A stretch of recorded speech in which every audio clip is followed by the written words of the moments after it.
അസ്സലാമു അലൈക്കും വറഹ്മത്തുള്ളാഹി. വഅലൈക്കും അസ്സലാം വറഹ്മത്തുള്ളാഹി. മാഷാ അല്ലാ, അൽഹംദുലില്ലാ. ഖാൻ കരിക്കോട് സാറിൻ്റെ കുട്ടികളുടെ മനസ്സറിയാം എന്നുള്ള എപ്പിസോഡാണിത്. ഇതിൽ നിന്ന് ഇന്ന് നമുക്ക് ഒരുപാട് കാര്യങ്ങൾ നമുക്ക് ചർച്ച ചെയ്തു കഴിഞ്ഞു, ഒരുപാട് വീഡിയോകൾ നമുക്ക് ചെയ്തു. അൽഹംദുലില്ലാ, വളരെ ഉപകാരപ്പെടുന്നുണ്ട്. അപ്പം ഇന്നത്തെ നമ്മുടെ ഈ ചർച്ചയിൽ നമ്മൾ വരുന്നത് ഈ സാധാരണ കുട്ടികളിൽ ഈ അശ്ലീല പദങ്ങൾ, അതായത് കുട്ടികളുടെ മനസ്സിൽ നാവിൽ നിന്ന് അറിയാതെ പുറത്തുവിടും.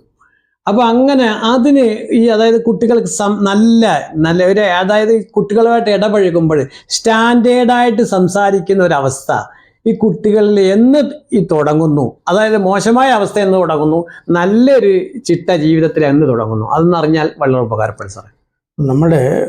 നമ്മളിപ്പോൾ കുട്ടികൾ പറയുന്ന മോശം പദങ്ങൾ അത് അവരെങ്ങനെയാണ് വരുന്നത്?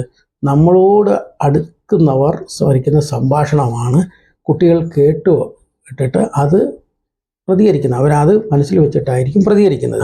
അപ്പോൾ മോശം പദങ്ങൾ അപ്പോൾ സംഭാഷണത്തിൽ കയറിക്കൂടുന്നു. ഇപ്പോൾ നമ്മൾ കൊച്ചുകുട്ടികൾ വലിയ മുതിർന്നവർ സംസാരിക്കുന്നതിൻ്റെ കൂട്ട് സംസാരിക്കുന്നത് കാരണം എന്താ?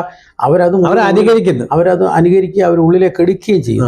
അപ്പോൾ അത് ചെറുപ്പപ്രായത്തിൽ ഇപ്പോഴും ഈ മോശം പറഞ്ഞ ചെറുപ്പപ്രായത്തിൽ കിട്ടുന്നതാണ് കുട്ടികൾ ഭാവിയിൽ ഉപയോഗിക്കുന്നത്. ഉദാഹരണമായിട്ട് പറഞ്ഞു കഴിഞ്ഞാൽ 6 വയസ്സ് വരെ നമ്മൾ എന്ത് കണ്ടു, കേട്ടു, അറിഞ്ഞു, ചെയ്തു, ഇതാണ് 60 വയസ്സിലും നമ്മൾ പ്രാവർത്തികമാണ്. ചെറുപ്പത്തിലുള്ള ശീലം മറക്കോ മനുഷ്യനുള്ള കാലം എന്ന് പറയുന്നത് ചെറുപ്പത്തിൽ കേട്ടത് അവന്റെ മനസ്സിൽ ചില വാക്കുകൾ പെട്ടെന്ന് പിടിച്ചെടുക്കും. അതായത് മോശമാണെങ്കിലും മോശമായിട്ട് തന്നെ അവന്റെ മനസ്സിൽ കാണും, ചില സമയങ്ങളിൽ അവൻ അറിയാതെ തന്നെ പുറത്തു വിടും. പ്രായപൂർത്തിയായ ശേഷം ഇതൊക്കെ മാറ്റാമെന്ന് വിചാരിച്ചാൽ പറ്റില്ല. അപ്പോൾ കുട്ടികളിൽ എപ്പോഴും നമ്മൾ ഈ മോശം പദങ്ങൾ പറയുമ്പോൾ അതേക്കുറിച്ച് കുട്ടിക്ക് നല്ല ബോധ്യം ഉണ്ടാകണം. അപ്പം ബോധ്യം ഉണ്ടാകുന്ന ചിലപ്പോൾ അവൻ പറഞ്ഞു കഴിയുമ്പോൾ അവനെ വഴക്ക് പറയലല്ല, മോനെ അത് തെറ്റാണ് എന്ന് ബോധ്യപ്പെടുത്തണം.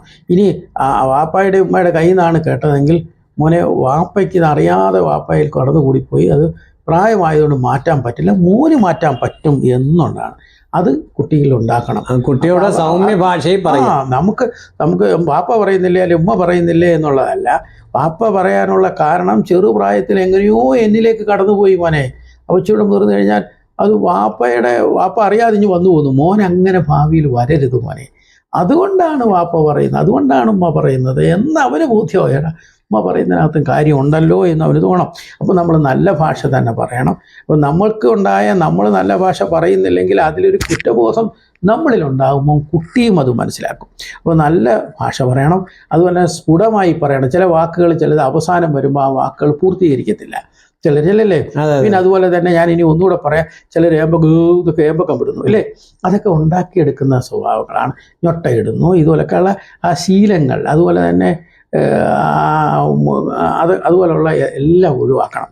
നമുക്ക് അതേക്കുറിച്ച് കുറച്ചുകൂടി നമുക്ക് ശരിയായിട്ട് പറഞ്ഞുതരാം. ഒരു കുട്ടി ആശയവിനിമയം ചെയ്യണം, ഏതൊക്കെ വാക്കുകൾ പറയണം, എന്തൊക്കെ വാക്കുകൾ പറഞ്ഞുകൂടാ, ഒരു മോശം വാക്ക് എൻ്റെ നാവിൽ നിന്ന് വരരുത്, കുട്ടിയിൽ ബോധ്യപ്പെടണം. ഒരു മോശം വാക്കും പറയാതിരുന്നാൽ അവന് ഒരാഴ്ച ഒരു മോശം വാക്കും പറയാതിരുന്നാൽ അവനെ അഭിനന്ദിക്കണം, അവനൊരു സമ്മാനം കൊടുക്കണം ഇല്ലേ. മോശം വാക്ക് മോൻ എന്ന് പറഞ്ഞിട്ടില്ല, മോൻ നല്ല കുട്ടിയാണ് എന്ന് അവനത് കൊടുക്കണം. അപ്പോൾ തദ്ദേശീയമായ മോശം വാക്കുകൾ ഏതൊക്കെയാണെന്ന് അവനെ കൊണ്ട് തന്നെ കണ്ടുപിടിപ്പിക്കുക. ഈ മോശം വാക്കുകൾ ഏതൊക്കെയാണ് മോനെ ഒന്ന് കണ്ടുപിടിച്ച് മോനൊന്ന് എഴുതി വെച്ച് ഈ വാക്കുകൾ മോൻ പറയാതെ ഇരിക്കണം, ഒരാഴ്ച പറയാതെ ഇരുന്നാൽ മോന് നമുക്ക് ഇങ്ങനെ ഒരു കാര്യം ചെയ്യും. അപ്പോൾ അങ്ങനെ കുറേ ട്രെയിനിങ് കുട്ടികളിൽ നടന്നാൽ നമ്മുടെ കുട്ടിയായിരിക്കും ഏവരെക്കാളും നല്ലവരും മിടുക്കരായിരിക്കും, അവൻ നല്ല സമൂഹത്തിൽ ശ്രദ്ധിക്കപ്പെടുന്ന കുട്ടിയായിരിക്കും. നമുക്ക് ഇതേക്കുറിച്ച് കൂടുതൽ കാര്യങ്ങൾ പറയേണ്ടതുണ്ട്. നമുക്ക് മറ്റൊരു അവസരം. അൽഹംദുലില്ലാ, മാഷാ അല്ലാഹ്, ഒരുപാട് അറിവുകളാണ് നമ്മൾക്ക് കൊച്ചു കുട്ടികളുടെ അതായത് സംഭാഷണ ശൈലി പോലും നമ്മൾ മനസ്സിലാക്കേണ്ടതും അവനൊരു സമൂഹത്തിൽ മാനിക്കേണ്ട ആ സാഹചര്യങ്ങൾ, അതായത് പ്രത്യേകിച്ച് അവനിൽ നിന്ന് അറിയാതെ പോലും സംഭവിക്കാൻ പറ്റാത്ത കുറേ കാര്യങ്ങൾ, ചില വൈകൃതങ്ങൾ വരും. ഉദാഹരണം പറഞ്ഞാൽ ചില കുട്ടികൾ മൂക്കി സദസ്സിൽ നിന്ന് കൈയിടുന്നു, ചിലർ വായി കൈയിടുന്നു, ചിലർ ചെവി കൈയിടുന്നു.